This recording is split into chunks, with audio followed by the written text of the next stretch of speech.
Welcome to baby and Baba vlogs. अस्सलाम वालेकुम, आप कैसे हैं?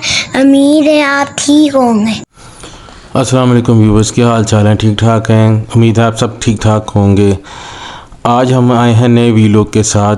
जैसे कि आपको पता है कि हमारे हर वीलॉग में कोई ना कोई नई इन्फॉर्मेशन और नॉलेज ज़रूर मिलती है, और इन्फॉर्मेशन और नॉलेज के साथ साथ फ़न भी होता है। तो आज हम चलेंगे जॉय ऑफ साइंस के पार्ट 2 की तरफ।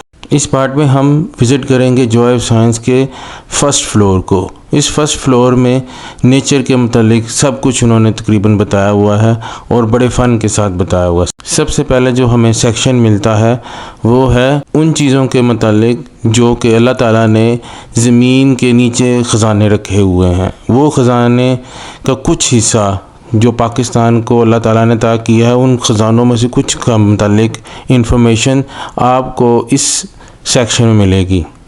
जैसे कि फॉसल की स्टडी को कहा जाता है पैलेंटोलॉजी कहा जाता है। यहाँ पर बच्चों को बताया जाता है कि किस तरह लोग फॉसिल को रिकवर करते हैं ज़मीन से, किस तरह लोग फॉसिल निकालते हैं ज़मीन से।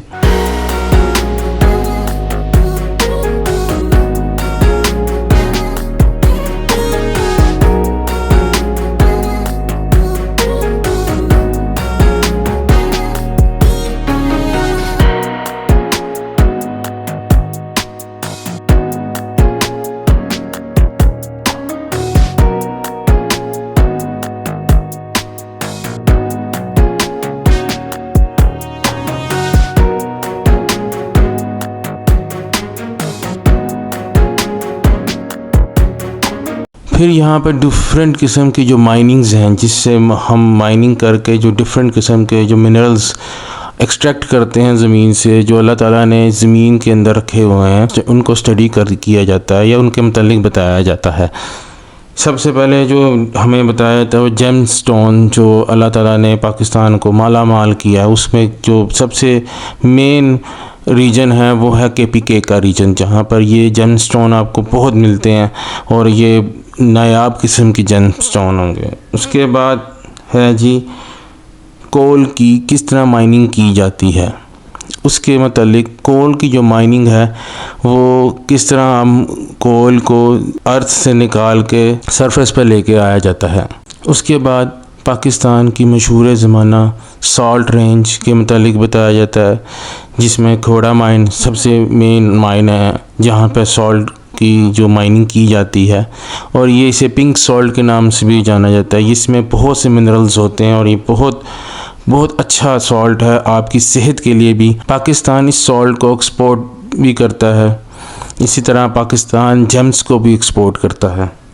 इस सेक्शन में हर किस्म की माइनिंग के मुतालिक उर्दू और इंग्लिश में इंफॉर्मेशन दी जाती है। उससे आगे हम चलते हैं, वो सेक्शन है नेचर का, मदर नेचर का सेक्शन है। यहाँ पर आपको डिफरेंट काइंड ऑफ स्पीशीज़ आपको के बारे में बताया जाता है। जैसे कि ये बर्ड्स का पहला सेक्शन आता है कि बर्ड्स आपकी कौन सी कॉमन बर्ड्स हैं जो पाकिस्तान में पाई जाती हैं, ख़ास तौर पर पाकिस्तान के मतलब ये बर्ड्स के मतलब है, जिसमें सबसे पहले बर्ड का जो, और ये यहाँ पर देखिए एक बोर्ड बना हुआ है। इस बोर्ड को हम प्रेस करते हैं तो डिफरेंट काइंड ऑफ बर्ड्स की जो है ना साउंड आपको मिल जाएगी। वो थी किंगफिशर की, कि किंगफिशर किस तरह साउंड करता है। ये वो परिंदा है जो फ़िश खाता है।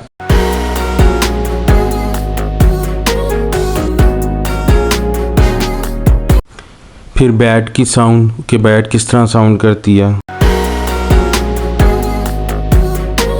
फिर आता है नंबर शिकरे का, उर्दू में शिकरा कहा जाता है, इंग्लिश में से फैल्कन कहा जाता है, कि फैल्कन किस तरह बोलता है। कोयल बर्ड की जो साउंड है इसे हम हुर्फ़ आम में या उर्दू में तीतर भी कहते हैं। उसके बाद दूसरी साउंड प्रेस की मेरी बेबी ने, डक किस तरह बोलती है, और इसे उर्दू में बतख भी कहा जाता है। फिर है बी ईटर, जो मक्खियों को खाता है, कीड़े मकोड़ों को खाता है। यहाँ परिंदों से फ्री होकर फिर मेरे राइट साइड पे हम गए तो हमें एक और इसी तरह का एक पोर्शन मिला। ये पोर्शन था हाथियों के मतलब, एलिफेंट्स के मतलब। ये इसको हम बटन प्रेस करते हैं तो इसकी एलिफेंट की साउंड आती है कि एलिफेंट किस तरह साउंड करता है, किस तरह बोलता है।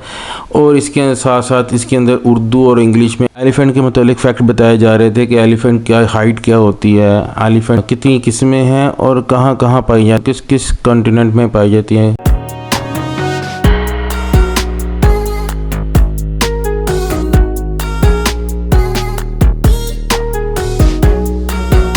उसके बाद हमने देखा एक एक्वेरियम। एक ऐसा एक्वेरियम था जो कि आपको फीलिंग देता है कि अंडर वाटर आप किस तरह फील कर सकते हैं। तो ये एक्वेरियम के अंदर मैं नहीं गया क्योंकि मैं अपनी बेबी को लेके जाना चाहता था, वो इसको लेके नहीं जा सका। अगर मैं उसको लेके जाता तो वीडियो नहीं बनती थी। वैसे इसको मैंने ले गया था, उसको मैंने एक्सपीरियंस करवाया था और मैंने भी खुद एक्सपीरियंस किया। तो इसका ऐसा लगता है कि आप अंडर वाटर हैं। उसके बाद आपको एक और सेक्शन मिलेगा जो बताएगा बटरफ्लाइज़ के मतलब कि बटरफ्लाइज़ कितनी किस्म की बटरफ्लाइज़ हैं और कितने कलर्स की बटरफ्लाइज़ आपको नेचर में मिलती हैं।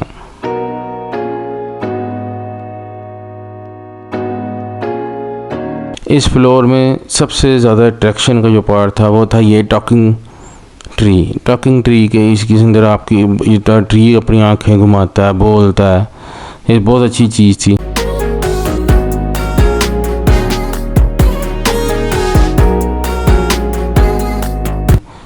उसके साथ ही मूस वॉल, जिसे उर्फ़ में हम काई भी कहते हैं, उर्दू में काई भी कहा जाता है। ये काई की वॉल थी कि किस तरह काई जमती है, किस तरह काई लगती है।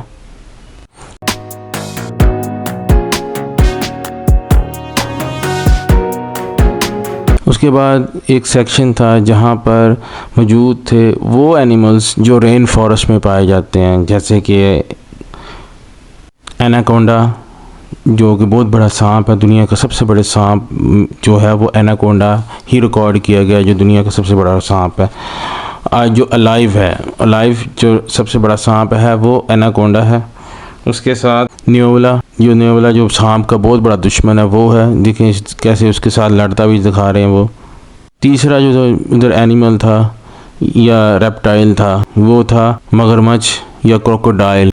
ये क्रोकोडाइल है, ये बहुत ख़तरनाक होता है और इसका साउंड भी थी। क्रोकोडाइल की भी साउंड थी, स्नेक की भी साउंड थी और न्यूले की साउंड भी थी।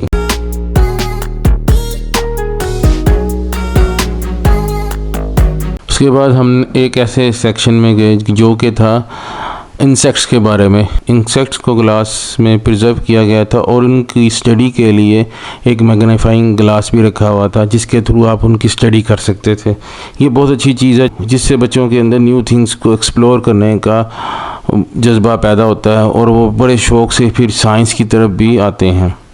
वो माएँ जो परेशान होती हैं कि हमारे बच्चे साइंस की तरफ अट्रैक्ट नहीं होते, साइंस की को पसंद नहीं करते, वो उन्हें चाहिए कि वो ऐसी जगहों पे, ऐसी प्लेस पे लेके और हमारे वीलॉग्स देखते रहें। हम आपको ऐसी जगहों पे लेके जाएंगे और आपको अपने वीलॉग में ऐसी जगहें दिखाएंगे जहाँ पर आप अपने बच्चों को ला सकती हैं और वहाँ पे उनको ला के बहुत कुछ इंजॉय भी करवा सकते और साथ में आप उनको स्टडी भी करवा सकती हैं। ये प्रैक्टिकल है। ये जॉय ऑफ साइंस जो इसलिए मुझे बहुत पसंद आया है कि ये प्रैक्टिकली आपको बहुत सी चीज़ें सिखाने को देता है। आप सीखते हैं यहाँ पर आके, सिर्फ देखते नहीं, सीखते भी हैं। उसके साथ ही एक सेक्शन था जिसमें लाइफ साइकिल ऑफ टर्टल के बारे में बताया साथ में।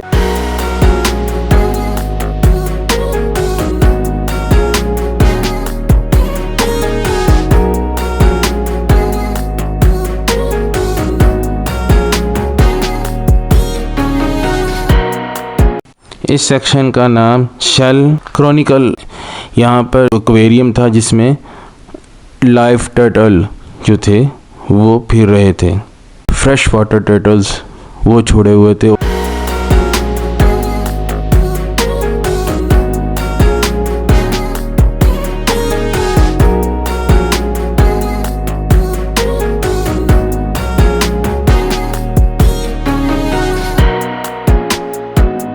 और वहाँ पर बच्चों को ये कहा जाता था कि आप बच्चों को कह रहे थे कि आप ये ग्लव्स के थ्रू इन टर्टल्स को पकड़ें और इन देखें कि आप पकड़ सकते हैं कि नहीं पकड़ सकते हैं, और ये भी बताने के लिए बच्चों को, क्योंकि बच्चों को चाहिए कि वो टर्टल्स को अगर वो लाते हैं घर में तो उनको इतना डिस्टर्ब कर देते हैं कि फिर वो आखिरकार मर जाते हैं। ये टर्टल्स अब एक्सटिंक्ट होने के बिल्कुल हद पे आ चुके हैं, तो हमें इन टर्टल्स की हैबिटेट को भी प्रिजर्व करना है, इसलिए इस सेक्शन को भी रखा गया है।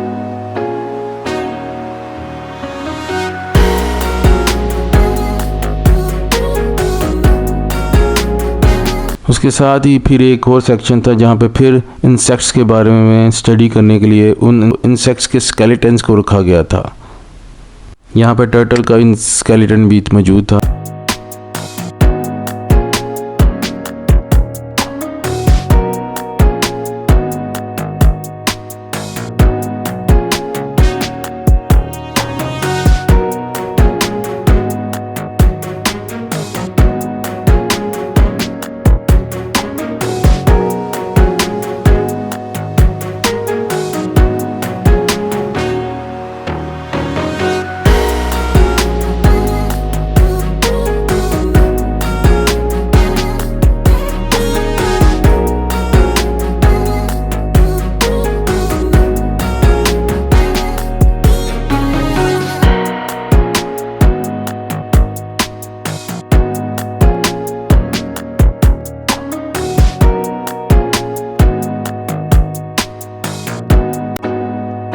फिर उसके साथ ही मौजूद था एक और सेक्शन जिसे मिनिएचर हैबिटेट, मतलब कि जंगल का जो हैबिटेट दिखाया गया है मिनी फॉर्म में कि कैसा जंगल का हैबिटेट है। इस हैबिटेट में दिखाया गया है गोरिल्ला और लेपर्ड, और इसकी साउंड भी है। अब आप प्रेस जब इस जो बोर्ड बना हुआ उसको प्रेस करते हैं तो इसे साउंड भी पैदा करते हैं कि गोरिल्ला किस तरह साउंड करता है और लेपर्ड किस तरह साउंड करता है और किस तरह बोलते हैं, जंगल में किस तरह आवाज़ें आती हैं।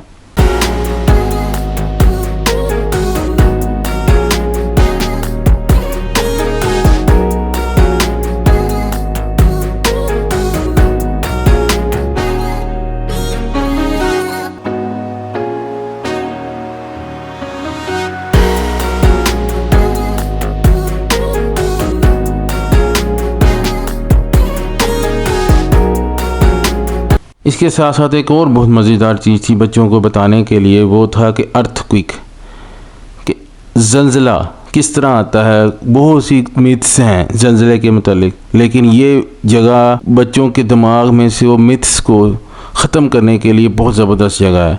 यहाँ पर बताया जाता है कि किस तरह ज़लज़ला आया जाता है, और साथ में ये सिखाया जाता है सिविल इंजीनियरिंग कि आप अपने घर को किस तरह बनाएं कि जब भी ज़लज़ला आए तो वो टूटे नहीं, घर टूटे नहीं, डिस्ट्रॉय ना हो।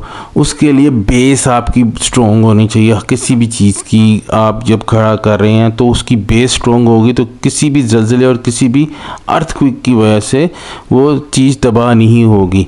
ये भी ज़िंदगी का लेसन है, सबक, ऐसा सबक कि कहीं भी आप कोई भी काम करें तो उसकी जड़ को, उसकी बेस को आप इतना स्ट्रॉन्ग करें कि दुनिया के कोई भी ज़लज़ला आ जाए, कोई भी अर्थक्वेक ले आए आपकी ज़िंदगी में, तो वो आपकी ज़िंदगी शैटर्ड ना हो, तबाह ना हो। उम्मीद है आपको मेरा ये व्लॉग पसंद आया होगा और आपने बहुत कुछ सीखा भी होगा और एंजॉय भी किया होगा।